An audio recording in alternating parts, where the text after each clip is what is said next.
Hello students, हम पिछली class में आभ्यंतर प्रयत्न पढ़ चुके हैं। प्रयत्न दो प्रकार का होता है, आभ्यंतर प्रयत्न और बाह्य प्रयत्न। आभ्यंतर प्रयत्न की हम चर्चा पिछली क्लास में कर चुके हैं। अब इस क्लास में हम करेंगे बाह्य प्रयत्न। देखो, मैं आपको जो चीजें बता रही हूँ ना, संस्कृत की लाइनें, चाहे वो कोई भी एग्जाम होता है, आप कोई भी एग्जाम दे रहे हो, चाहे फर्स्ट ग्रेड का दे रहे हो, सेकंड ग्रेड का दे रहे हो, रीट का दे रहे हो, या कोई भी पेपर दे रहे हो संस्कृत से, उसमें आपने देखा होगा जो क्वेश्चंस आते हैं ना, वो संस्कृत में लिखे हुए आते हैं, ना कि हिंदी में लिखे हुए। इसीलिए मैं वो संस्कृत में लाइनें कैसे पेपर में आती है वो बता रही हूँ आपको। हिंदी में तो बता ही रही हूँ, साथ में आपको संस्कृत की लाइनें भी बता रही हूँ कि पेपर में कैसे आती हैं। तो ठीक है, अपने अब करते हैं बाह्य प्रयत्न। देखो, अब हम करते हैं बाह्य प्रयत्न।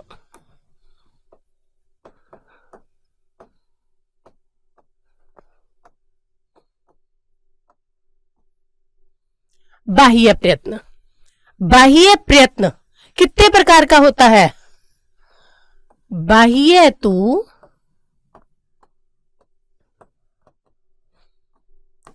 एकादशधा।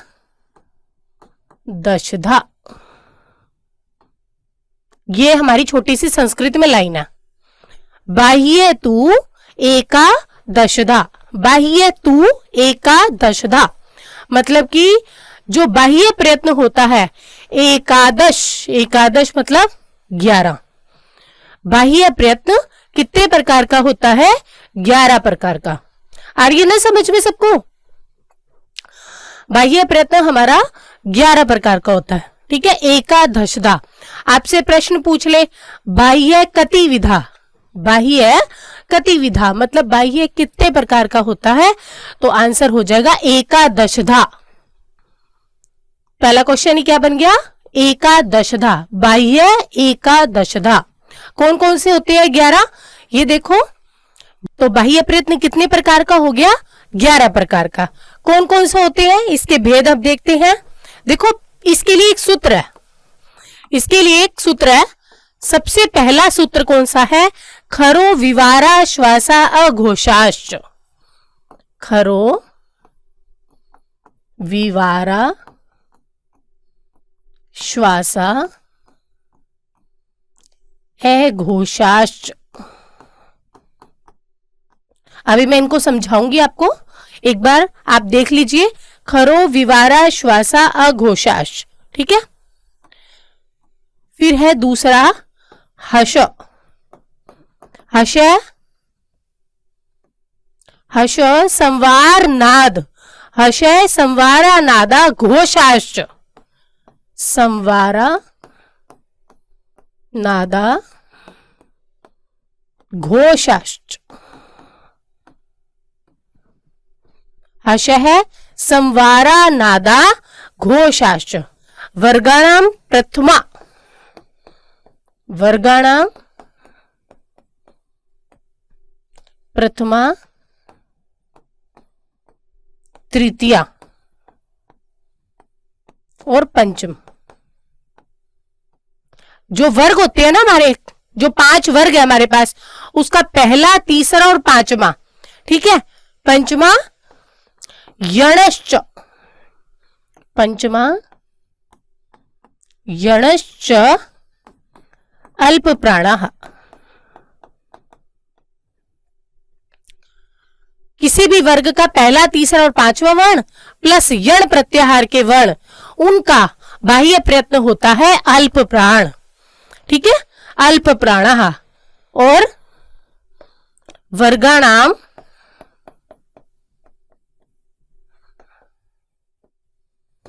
द्वितीया,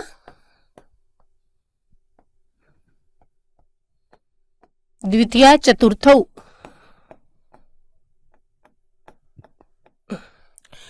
वर्गों का दूसरा और चौथा वर्ण, ठीक है। और इसके अलावा इसमें हो जाते हैं शल प्रत्याहार के वर्ण, तो आ जाएगा शलश्च महाप्राणः। देखो, ये 4 सूत्र हमें याद करने हैं। खरो विवारा श्वासा घोषाश्च, हशः संवारा नादा घोषाश्च वर्गाणाम प्रथमा तृतीय पंचमा यणश्च अल्प प्राण और वर्गाणाम द्वितीय चतुर्थौ शलश्च महाप्राण।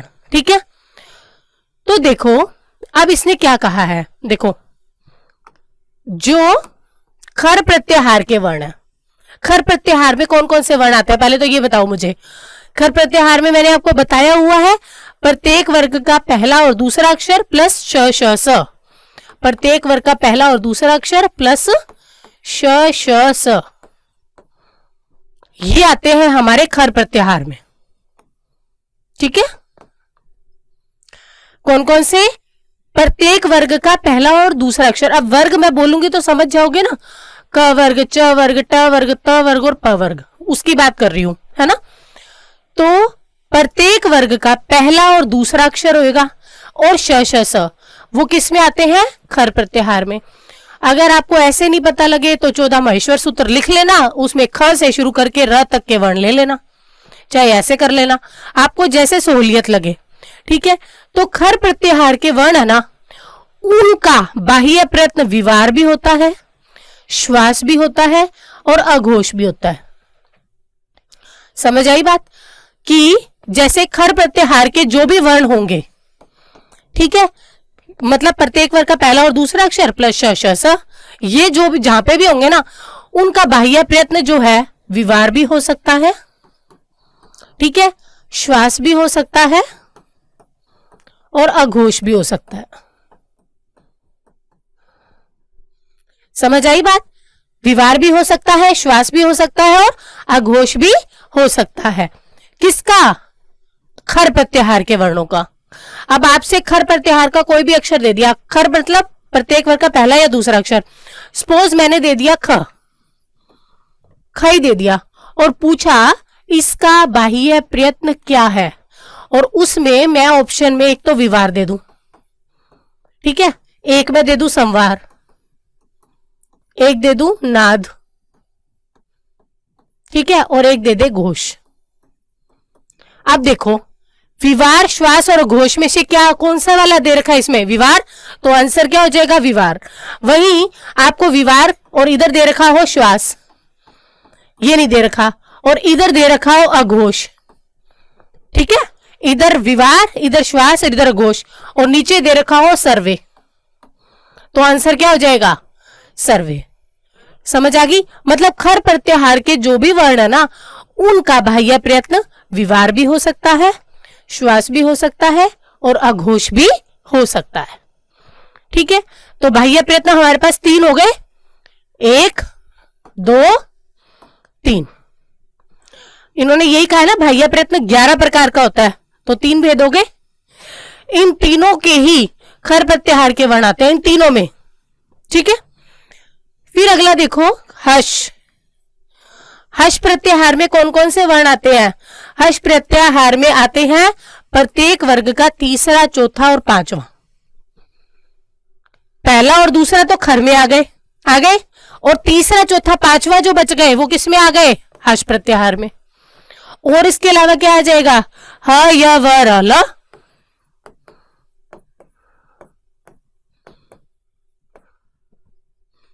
खर में श श स आए थे, पहले और दूसरे वर्ण के अलावा श श स आया था, और हश प्रत्याहार में तीसरा, चौथा, पांचवा वर्ण आएगा, प्लस ह य व र ल आएगा। समझ आ गई, तो हश प्रत्याहार के वर्णों का बाह्य प्रयत्न संवार भी होता है, नाद भी होता है और घोष भी होता है। समझ आई, हश प्रत्याहार के वर्ण होगा जो उसका संवार भी होगा, नाद भी होगा और घोष भी होगा। ऑप्शन में तीनों में से कोई भी आ जाए और हश प्रत्याहार का कोई भी वर्ण दे दे और पूछ ले उसका बाह्य प्रयत्न क्या है, तो ये तीनों है।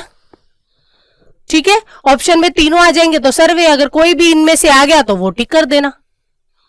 ठीक है, फिर तीसरे पॉइंट में दे रखा है वर्गाणाम। जो वर्ग है ना हमारे पास 5 वर्ग, क च ट त प वर्ग है ना, उनका पहला, तीसरा और पांचवा अक्षर कौन कौन सा, पहला, तीसरा और पांचवा। पहला, तीसरा और पांचवा अक्षर और इसके अलावा यण प्रत्याहार के वर्ण आ जाए। यण प्रत्याहार य व र ल, यही है यण में, य व र और ल, यही है। जब किसी भी वर्ग का पहला, तीसरा, पांचवा अक्षर आ जाए या फिर यण प्रत्याहार के वर्ण आ जाए तो उसका बाह्य प्रयत्न क्या होता है? अल्प प्राण। उसका बाह्य प्रयत्न क्या हो जाता है? अल्प प्राण। ठीक है। फिर नीचे देखो, वर्गाणाम द्वितीय चतुर्थी। अब इसमें पहला, तीसरा, पांचवा आ गया, बच गए कौन से? बीच में बच गया दूसरा और फिर बच गया चौथा। दूसरा और चौथा वर्ण, इसके अलावा शल प्रत्याहार के वर्ण। इनका बाह्य प्रयत्न क्या होता है? महाप्राण। बात समझ में आई कि खर प्रत्याहार के वर्णों का प्रयत्न स्थान, बाह्य प्रयत्न विवार भी होता है, श्वास भी होता है और अघोष भी होता है। हर्ष प्रत्याहार के वर्णों का बाह्य प्रयत्न संवार भी होता है, नाद भी होता है और घोष भी होता है। किसी भी वर्ग का पहला, तीसरा, पांचवा अक्षर हो और यण प्रत्याहार के वर्ण हो तो उसका बाह्य प्रयत्न अल्प प्राण हो जाता है। यदि किसी भी वर्ग का दूसरा और चौथा अक्षर हो प्लस शल प्रत्याहार हो तो उसका बाह्य प्रयत्न महाप्राण हो जाता है। ठीक है। तो ये सूत्र आप 2-4 बार पढ़ोगे, आपको याद हो जाएंगे। क्या है? खरो विवारा श्वासा अघोषाश्च, हशय संवारा नादा घोषाश्च, वर्गाणाम प्रथमा तृतीया पंचमा यणश्च शल अल्प प्राणा, वर्गाणाम द्वितीय चतुर्थौ शलश्च महाप्राणा। अब इसको देखो शॉर्ट में मैं कैसे बताऊं आपको। देखो चार्ट बनाए इसका, आपको इजी हो जाएगा। ठीक है। खरो विवारा श्वासा अघोषाश, विवारा श्वासा अघोषाश, विवार, श्वास और अघोष किसमें आएंगे? खर प्रत्याहार। इनके ये जो बाह्य प्रयत्न है ये खर प्रत्याहार के वर्णों में आएंगे। यानी खर प्रत्याहार में बाह्य प्रयत्न होता है विवार, श्वास और अघोष। फिर संवार, नाद और घोष।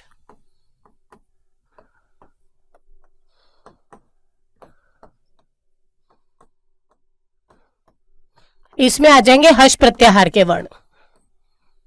इसमें क्या आ जाएंगे? हर्ष प्रत्याहार के वर्ण। फिर अल्प प्राण और एक है हमारे पास महाप्राण।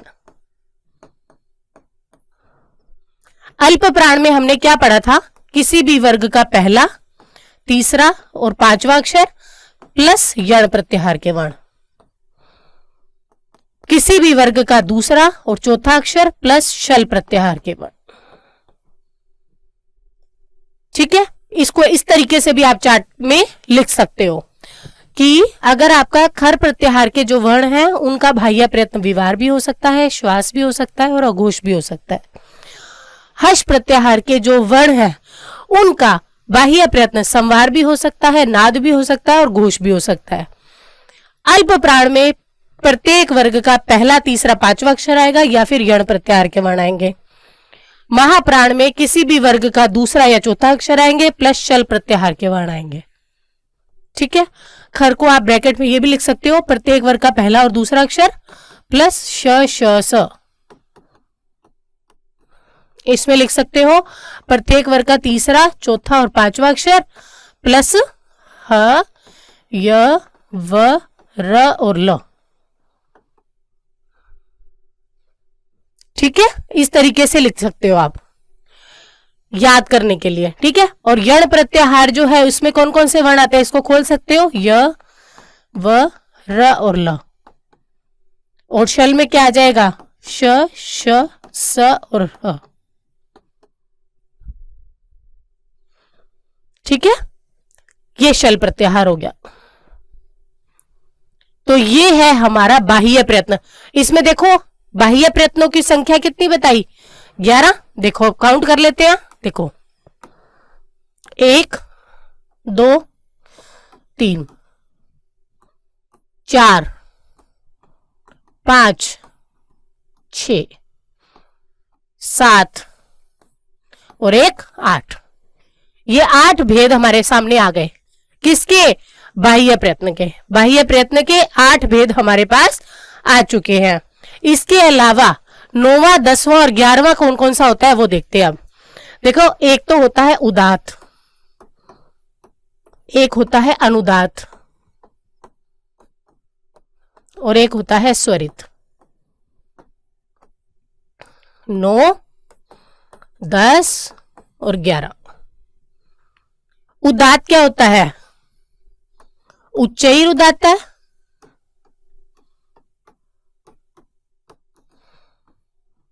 अनुदात्त क्या होता है? निश्चयी अनुदात्त है। स्वरित होता है समाहार स्वरित। देखो, उच्चई उदात्त, उच्चई मतलब किसी भी स्वर का उच्चई उच्चता के साथ उच्चारण किया जाए, किसी भी स्वर का उच्चता के साथ उच्चारण किया जाए वो होते हैं उदात्त स्वर। किसी भी स्वर का निश्चयी निम्न स्वर से जब उच्चारण किया जाए तो वो होता है अनुदात्त स्वर। समाहार मतलब किसी भी स्वर का बीच में से मध्य भाग से उच्चारण किया जाए तो वो होते हैं स्वरित स्वर। उच्चता से स्वरों का उच्चारण करना, निम्न भाग से स्वरों का उच्चारण करना, मध्य भाग से स्वरों का उच्चारण करना। अ अ अ समझ आई डिफरेंस? अ अ अ ठीक है। तो इस तरीके से उच्चता से स्वर का उच्चारण करना उदात्त, निम्न भाग से स्वर का उच्चारण करना अनुदात्त, मध्य भाग से स्वर का उच्चारण करना स्वरित।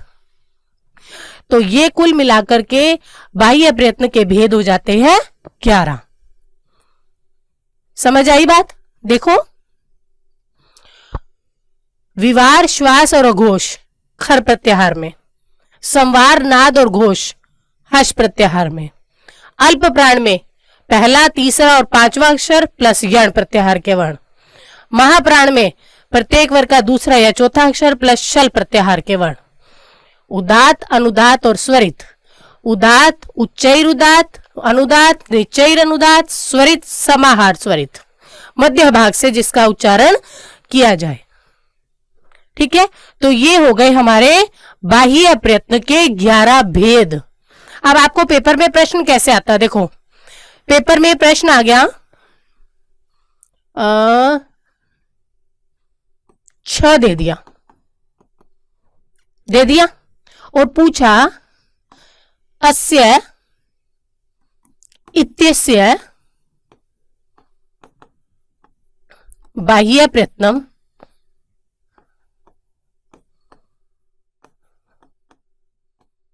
स्यात्। इत्यस्य बाह्य प्रयत्नम स्यात्, 6 इसका बाह्य प्रयत्न होगा। अब 6 देखो किस किस में आ रहा है? 6 पहला और दूसरा अक्षर 6 का है, च छ। ठीक है, तो यहां पे आ रहा है एक, तो इसमें आ रहा है 6, नहीं आ रहा तो इसको छोड़ दो। 6 इसमें आ रहा है, दूसरा अक्षर है पर छ, च छ, तो इसमें आ रहा है, नहीं आ रहा। क्या इसमें आ रहा है? आ रहा है, ये रहा। तो ये हो गया। ठीक है, अब देखो ऑप्शन आपके कैसे बनाएंगे। ये ऑप्शन दे दिया विवार, ठीक है, विवार,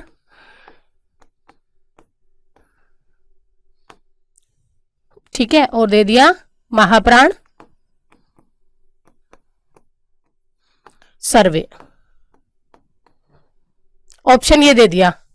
तो क्या इसका 6 का बाह्य प्रयत्न विवार होगा, श्वास होगा, महाप्राण होगा या सभी हो जाएंगे? अब देखो, विवार और श्वास तो होगा ही होगा और महाप्राण भी है ना? तो आंसर क्या हो गया? सर्वे। समझ आई? तो ये चीज अगर आपको ये चार्ट याद होगा ना तो आपका आंसर गलत नहीं होगा। समझ आ गई। अब आपसे और क्वेश्चन देखिए, अगर मैं दे दूं य इत्यस्य बाह्य प्रयत्नम